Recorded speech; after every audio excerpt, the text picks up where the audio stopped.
Good evening, ladies and gentlemen. Welcome to the Ministry of Community, Culture and Sports Information Evening on Same-Sex Marriage. My name is Adoranka Badamosi Wilson, and I am the moderator for this evening. Our agenda for our time together is we'll have a welcome from the minister, an information overview, and shared thoughts from the audience. I am pleased to introduce to you our guest speakers this evening. The Minister for Community, Culture, and Sports, the Honorable Patricia Gordon-Pamplin, JP, MP. She will give a formal welcome. Following the Minister, Ms. Jane Brett, the Acting Director for the Department of Human Affairs, will speak. I must point out that CITV is here and will record this evening's session. I will ask you to save your questions and comments until the end of the formal presentation. I now invite Minister Gordon-Pamplin to give the welcome.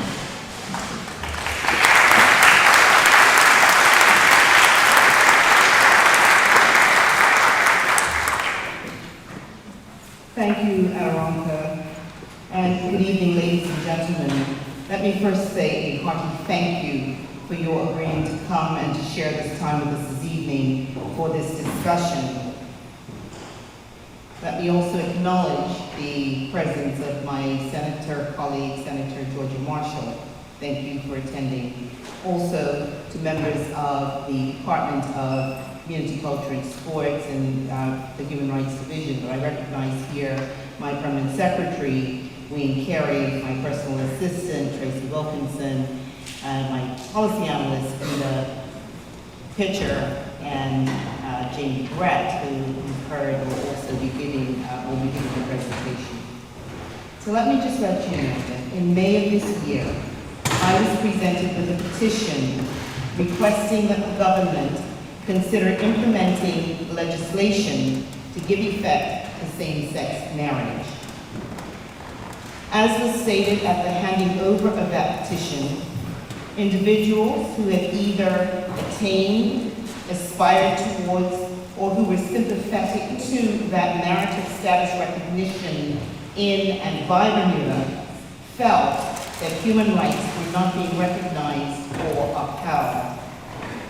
I promised that I would consider the petition and that I would present it to my colleagues for discussion and determination of the next steps respecting that petition. Almost instantaneously, with the breaking news of the receipt of the petition, the public discourse by way of contribution to the blogs of the various media confirmed our knowledge that this is a very emotive subject and elicited very strong views within the community. There were those who believed that it is a no-brainer, that no one's rights ought to be undermined, and therefore legislation should be instantly amended. On the other hand, there were those who believed that we should not consider making such a move to amend the legislation, as it would offend their own belief system. What was apparent was that there was very little information that had been publicly discussed that could be used to either support or reject the petition. As such, I tasked the Department of Human Affairs section of my ministry to undertake an exercise to gather information that could be used as the impetus to engage public discussion on this issue. Tonight's sharing of that information has been designed to do just that. The department has done this preliminary research and will present the results of such research. I stress that this is not exhaustive and there may be further information that has been obtained by others. It is my hope that once the presentation is completed, we will be able to have contributions to a discussion that can be respectfully engaged. It is my intention to listen, to allow our technical officers to distill any further concerns that might be expressed, to create further investigation if it is determined that the need has arisen, and to have further meaningful public discourse around this issue. Let me reiterate that I have always been quite forthright with the petitioners that this process to address the petition will not happen overnight. It may cause frustration, but it must be methodical. We have been questioned as to why we are addressing this matter now, in light of other pressing matters facing the community. On the other hand, there are questions as to what has taken us so long to address this matter. It is my belief that sober, measured research is needed in order to show that we are considering the impact of this issue on the whole community. In any country, citizens' voices must be heard, and tonight we want to hear from you. The opinion polls are fine, but tonight we are here to share information and to get your input on this subject. The responsibility of governance is to consider concerns expressed by all segments of the community. Some of the correspondence that I have received, articulating some very heart-rending experiences, gives me personal comfort that as a government, we are doing the right thing to bring this issue to the fore and to receive the feedback from the community in which we live. I do not think it is ever the wrong time to consult with you, the public.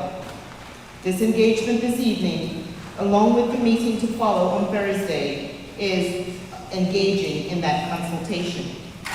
With those few brief remarks, I will invite my technical officer, Jane Brett, and policy analyst, Cleta Pitcher, to commence the presentation, after which our moderator, Ms. Aderonke Bernews will guide the deliberations. Thank you.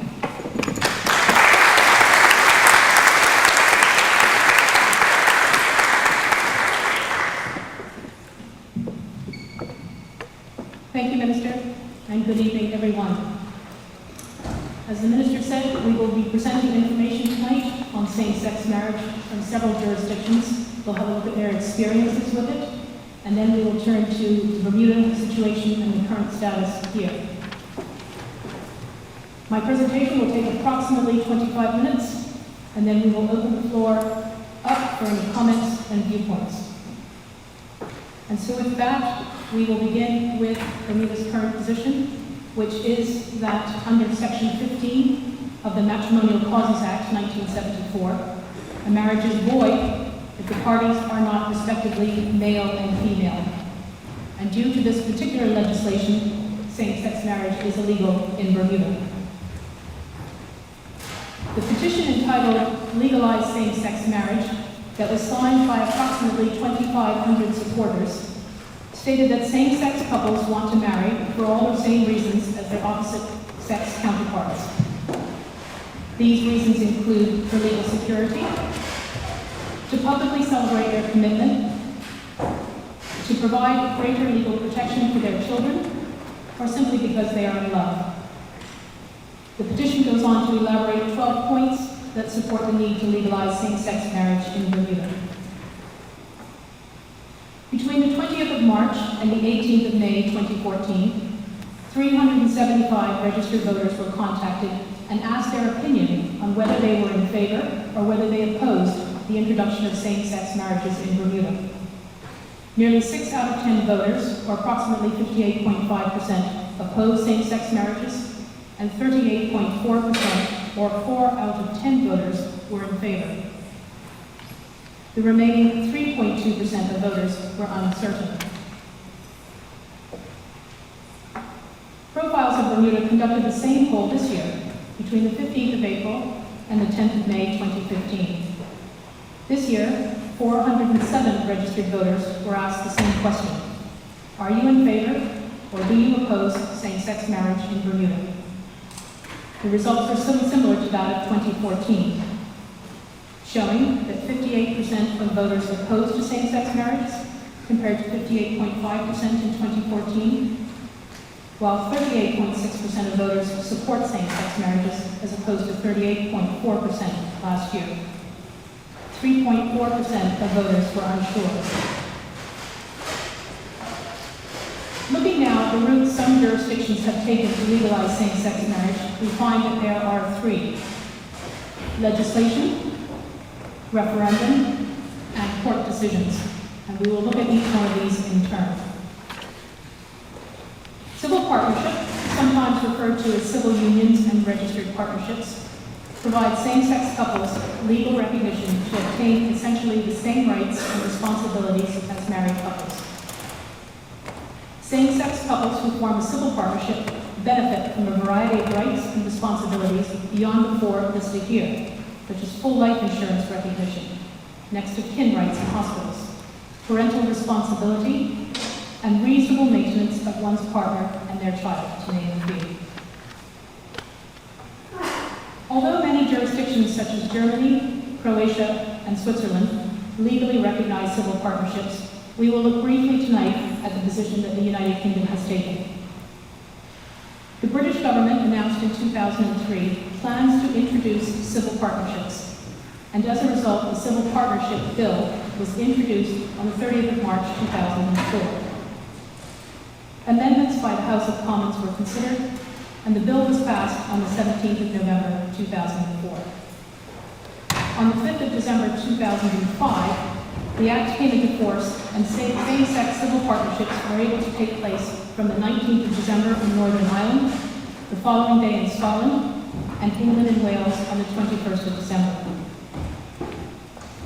Before the passing of the UK Equality Act in 2010, it was prohibited for civil partnership ceremonies to take place in religious venues. But now a civil partnership can be held at a religious premise as long as permission has been given by the organization and the premises approved by local authorities. The UK Civil Partnership Act has provisions for the dissolution, nullity, separation, and presumption of death orders for civil partnerships, which mirror the provisions governing the end to marriage.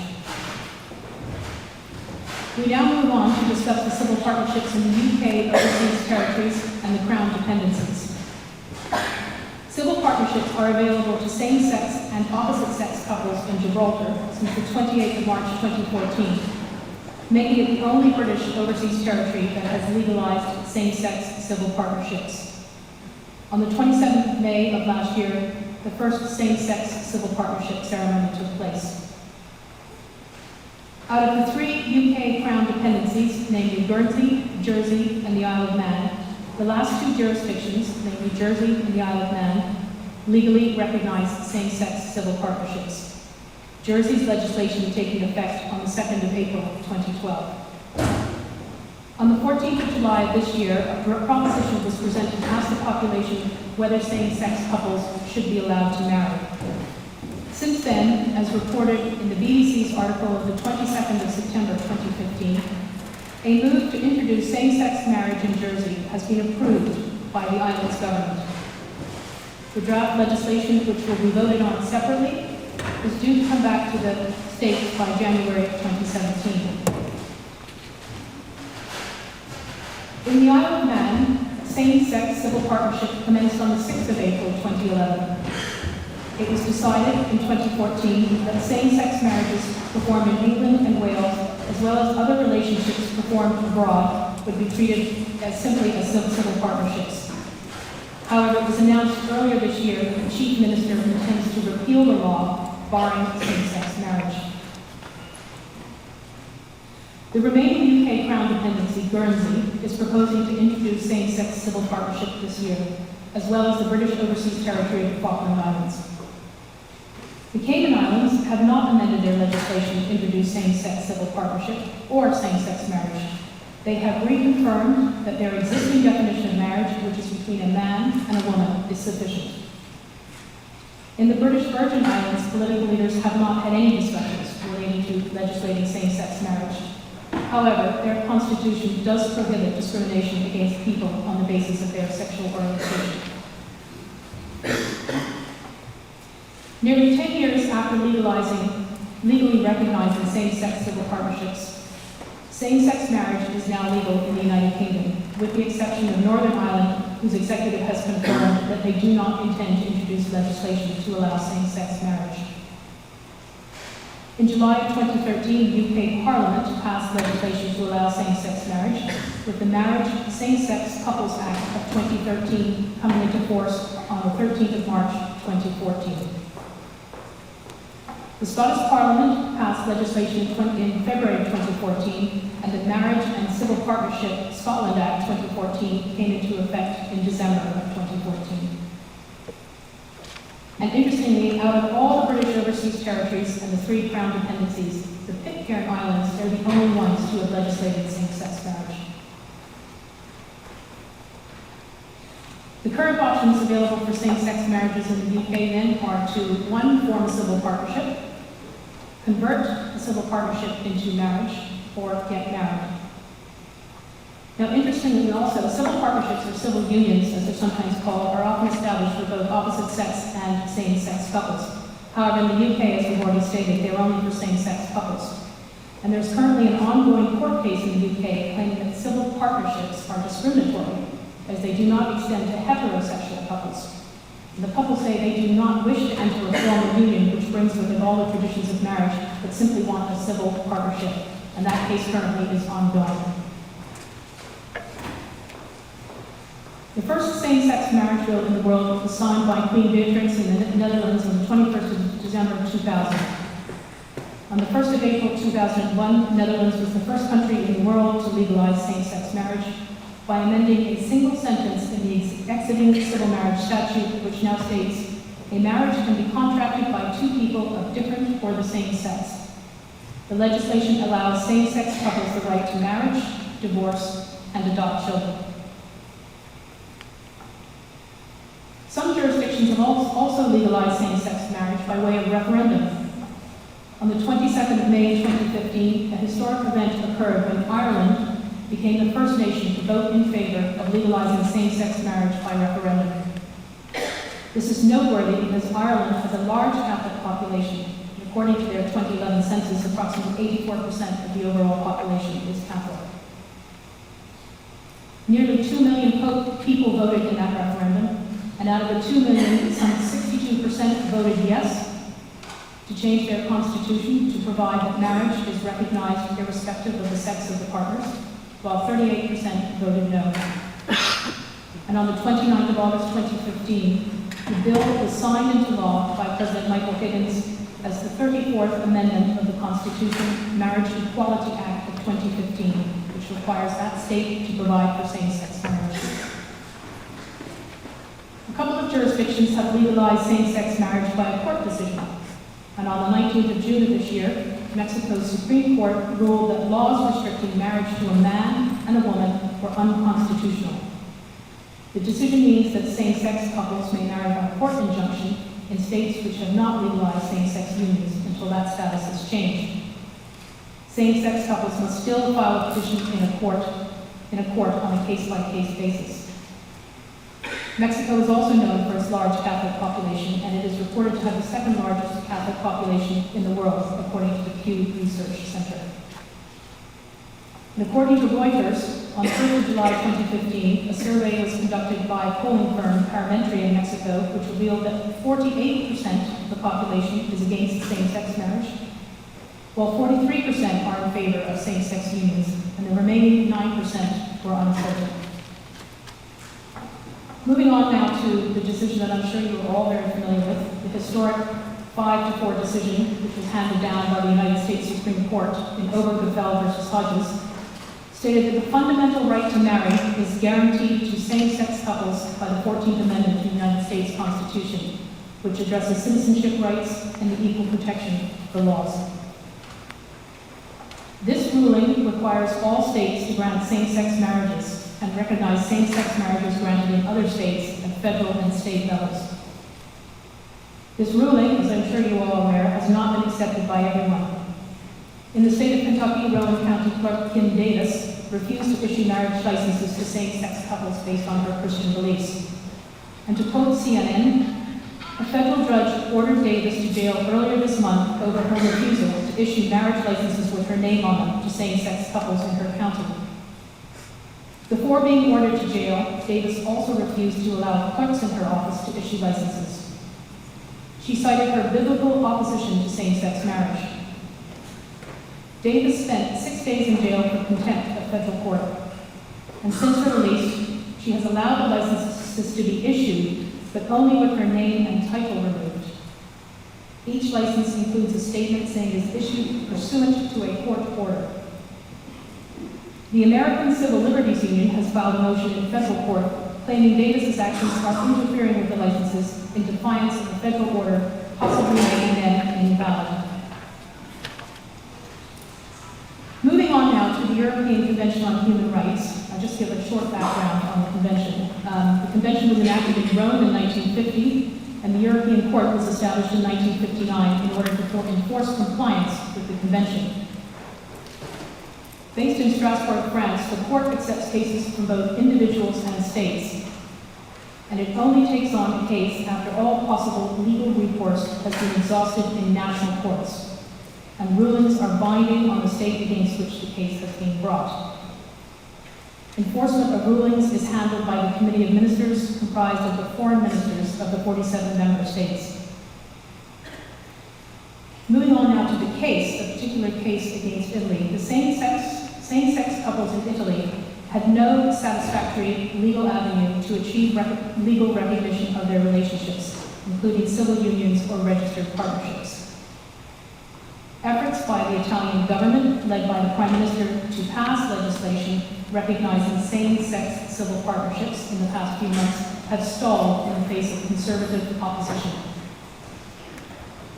In the case of Oliaria and others versus Italy, 3 same-sex couples brought a case against the Italian government, alleging that Italy had failed to make available a specific legal framework providing for the recognition and protection of same-sex unions, and that this was in violation of Article 8 of the European Convention.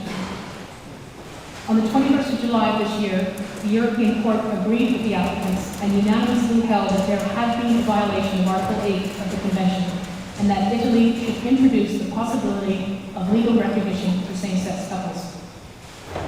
The court believes that civil union or registered partnerships would be the most appropriate way for same-sex couples to have their relationship legally recognized. What this ruling did not do was determine that there is a legal right to same-sex marriage specifically. This issue had previously been brought to the European Court in 2010, and it was ruled that Article 12, which is that men and women of marriageable age have the right to marry and to found a family, did not extend to imposing on European states the demand to recognize marriage for same-sex couples. Based on the research that we have conducted so far, and it's by no means exhaustive, the list that you see up on the screen here illustrates some examples of jurisdictions that have legalized same-sex marriages and some jurisdictions that are considering the possibility of legislating such. We had a look at what China's position is, simply because China is a force generally to be reckoned with in the global world. China does not recognize same-sex marriage, does not have legislation providing recognition to same-sex unions. Article 2 of their marriage law, the People's Republic of China, expressly states a marriage system based on the free choice of partners, on monogamy, and on equality between a man and a woman. Australia has not legalized same-sex marriage. Same-sex couples are prevented by marrying by the definition of marriage contained within their Federal Marriage Act of 1961 as amended in 2004. Their Marriage Act defines marriage as the union of a man and a woman to the exclusion of all others, voluntarily entered into for life. The Act also stipulates that any foreign marriages of same-sex couples must not be recognized as marriage in Australia. On the 12th of August 2015, former Prime Minister Abbott said that his party would go to the next election with a commitment to put to the people, either via a plebiscite or a constitutional referendum, on same-sex marriage. Abbott has since been ousted, and although the new Prime Minister, Malcolm Turnbull, has not made a public statement on the issue, he has in the past said that Australia is falling behind on the issue, and it is well possible that the government would eventually allow a free vote on this issue. Now, coming full circle back to us here in Bermuda, you will recall that at the beginning of this presentation, I said that Bermuda's current position under Section 15 of the Matrimonial Causes Act is that marriage is void if the parties are not respectively male and female. And due to that legislation, same-sex marriage is legal in Bermuda. Ships that are registered in Bermuda must adhere to the laws of Bermuda which governs marriage ceremonies conducted on board a ship. As Bermuda has not legalized same-sex marriages, same-sex couples cannot marry on ships. And some of you may recall earlier this year a lesbian couple who were hoping to get married on a Bermuda-registered cruise ship, I think it was a P&O cruise liner, were told they could not marry because of Bermuda's laws. Another recent legal development occurred last year when two same-sex persons applied for permission from the government's Department of Child and Family Services to adopt a child. Permission was denied as the Adoption of Children Act 2006 did not allow unmarried couples to adopt. Since Bermuda does not recognize same-sex marriage, the Adoption of Children Act indirectly banned same-sex couples from joint adoption. The two persons, A and B, took the matter to Supreme Court, and it ruled earlier this year in favor of the plaintiffs, meaning that unmarried couples, including same-sex couples, can now adopt. The court found that there was direct discrimination on the grounds of marital status, which is a protected ground under our Human Rights Act, and that two unmarried people were unable to jointly adopt a child. Earlier this year, government introduced the new work permit policy. And Section 5 of that policy introduces instructions in respect of a partner. The policy allows for a partner of a Bermudian, a PRC holder, or a work permit holder to enter and reside in Bermuda. The partner can also seek employment while residing in Bermuda. A partner is defined as a person who has been living with a Bermudian, PRC holder, or work permit holder in a relationship akin to marriage for at least 2 years prior to the application. In order to qualify, the couple must also satisfy the Department of Immigration that their relationship is genuine and subsisting, and the policy provides guidance on the factors that may be assessed when making this determination. Notably, the definition of a partner does not include man, woman, male, or female. Ladies and gentlemen, with that, this concludes my presentation for this evening. We're now going to open it up to the floor. However, I just would like to say that we're going to leave up on the screen in between the ground rules for the next hour or so. And if you wish to make a submission by email to the ministry, you will see the email address up on the screen. And if it goes off and you don't manage to write it down, please write it on one of the flashcards that one of our staff has around the cafeteria this evening, and we'll be sure to respond. Thank you.